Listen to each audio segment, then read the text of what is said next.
ดีค่ะพบกับหนิงในใครๆก็เข้าครัวนะคะวันนี้จะพามาทำชีสเค้กชาเขียวค่ะแต่ว่าคราวนี้จะพามาทำในเวอร์ชั่นที่แบบไม่ต้องอบนะคะใครที่ไม่มีเตาอบไม่ต้องกังวลเลยค่ะขั้นตอนก็ไม่ยากส่วนผสมก็ไม่เยอะนะคะรับรองอร่อยถูกใจแน่นอนค่ะเดี๋ยวเราไปดูส่วนผสมกันเลยค่ะส่วนผสมของชีสเค้กชาเขียวแบบไม่อบนะคะก็จะมีวิปปิ้งครีมค่ะแล้วก็ครีมชีสผงชาเขียวญี่ปุ่นแล้วก็น้ำตาลทรายค่ะต่อไปก็จะมีวิปปิ้งครีมนะคะแล้วก็โอรีโอป่นละเอียดก็คือเราสามารถใช้โอรีโอใส่เข้าไปในเครื่องปั่นแล้วก็ปั่นให้ละเอียดได้เลยนะคะต่อไปก็จะเป็นน้ำร้อนไว้สำหรับละลายชาเขียวแล้วก็เนยสดค่ะชาเขียวผงสำหรับแต่งหน้าแล้วก็น้ำตาลไอซิ่งค่ะส่วนผสมครบแล้วนะคะเดี๋ยวเราไปดูวิธีทำกันเลยค่ะขั้นตอนแรกของชีสเค้กชาเขียวแบบไม่อบนะคะเราก็จะนำชาเขียวมาละลายกับน้ำร้อนก่อนค่ะน้ำร้อนเทใส่เลยนะคะก็ค่อยๆคนจนชาเขียวละลายนะคะ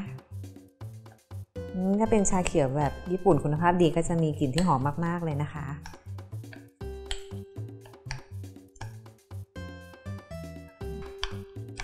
สูตรนี้ชาเขียวจะเข้มข้นมากนะคะแต่ว่า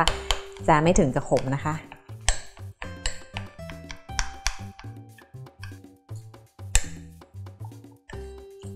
โอเคประมาณนี้นะคะแล้วก็เดี๋ยวเราจะมาทำส่วนฐานกันค่ะก็นำโอรีโอที่เราบดละเอียดแล้วนะคะเทใส่อ่างได้เลยค่ะต่อไปก็ตามด้วยเนยละลายนะคะแล้วก็คนให้เข้ากันเลยค่ะ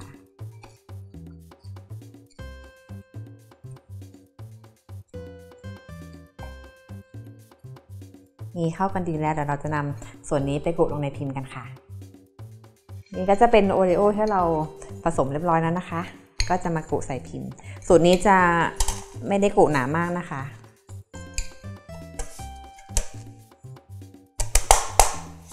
จะบางมากๆเลย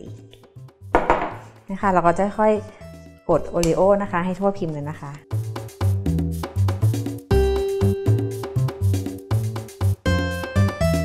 โอเคตอนนี้เราก็กรุใส่พิมพ์เรียบร้อยแล้วนะคะเราจะนำพิมพ์นี้ไปแช่เย็นสักครู่ค่ะเดี๋ยวเรามาทำตัวเค้กกันค่ะ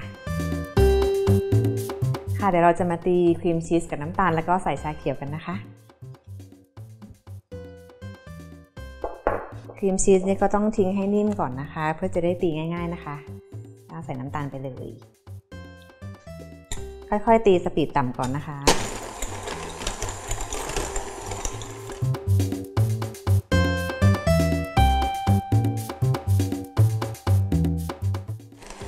โอเคตอนนี้ครีมชีสก็ตีได้ที่แล้วนะคะเราก็จะมาใส่ชาเขียวได้เลยค่ะ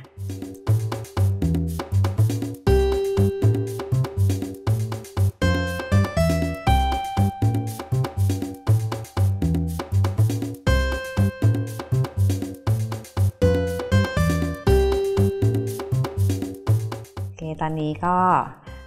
เข้ากันดีแล้วนะคะเดี๋ยวเราจะไปทำขั้นตอนต่อไปกันเลยค่ะ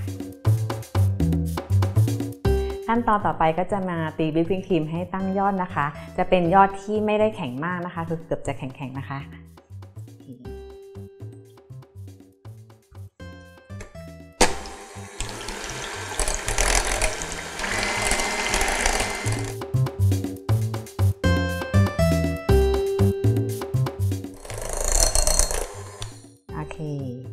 วิปปิ้งครีมแล้วก็ได้ที่แล้วนะคะนำส่วนครีมมาผสมกับส่วนชาเขียวที่เราทำเมื่อกี้นะคะใส่ไปหมดเลย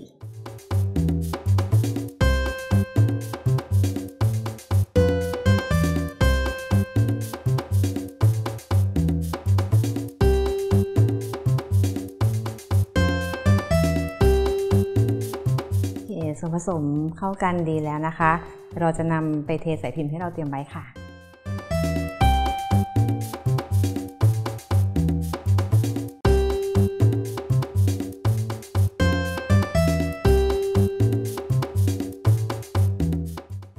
ค่อยๆเกลี่ยหน้า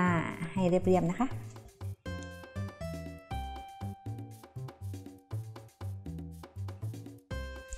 เ เดี๋ยวเรานำส่วนนี้ไปแช่เย็นประมาณสัก 4-5 ชั่วโมงนะคะเดี๋ยวเรามาแต่งหน้ากันค่ะเดี๋ยวเราจะมาตีวิปปิ้งครีมแต่งหน้าชีสเค้กชาเขียวของเรานะคะเราก็นำวิปปิ้งครีมเทลงอ่างได้เลยค่ะแล้วก็ใส่น้ำตาลไอซิ่งลงไปเลยนะคะ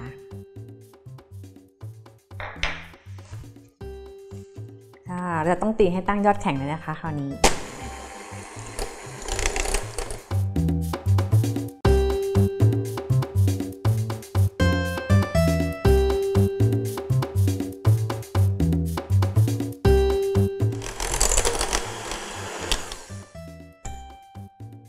ตอนนี้วิปปิ้งครีมเราก็ตั้งยอดแข็งเรียบร้อยแล้วนะคะก็นำมาเทใส่ถุงบีบได้เลยค่ะ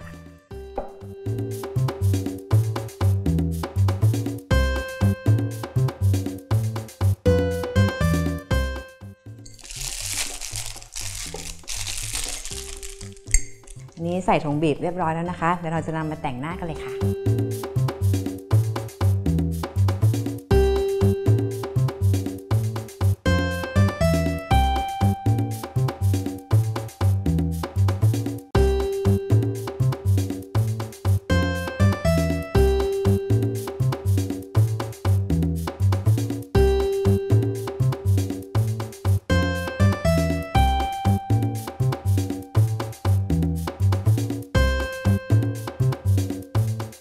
เราก็จะมาโรยผงชาเขียวกันนะคะ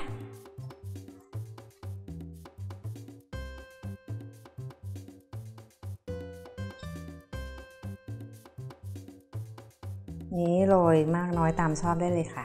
ถ้าใครชอบเข้มๆก็โรยเยอะๆเลย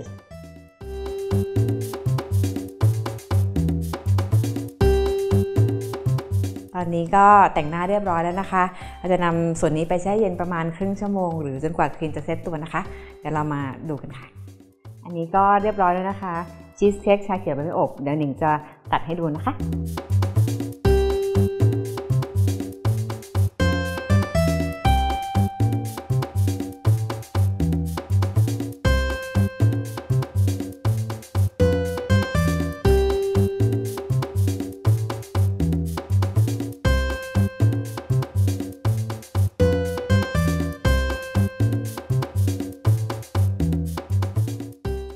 ก็ตัดมาให้ดูแล้วนะคะชั้นสวยน่ารับประทานมากเลยค่ะท่านผู้ชมที่ชอบชาเขียวนะคะต้องไม่พลาดนะคะถ้าอยากทำตามก็สามารถดูสูตรและไปทำอย่างละเอียดได้ที่ foodtravel.tv นะคะวันนี้หนิงลาไปก่อนสวัสดีค่ะ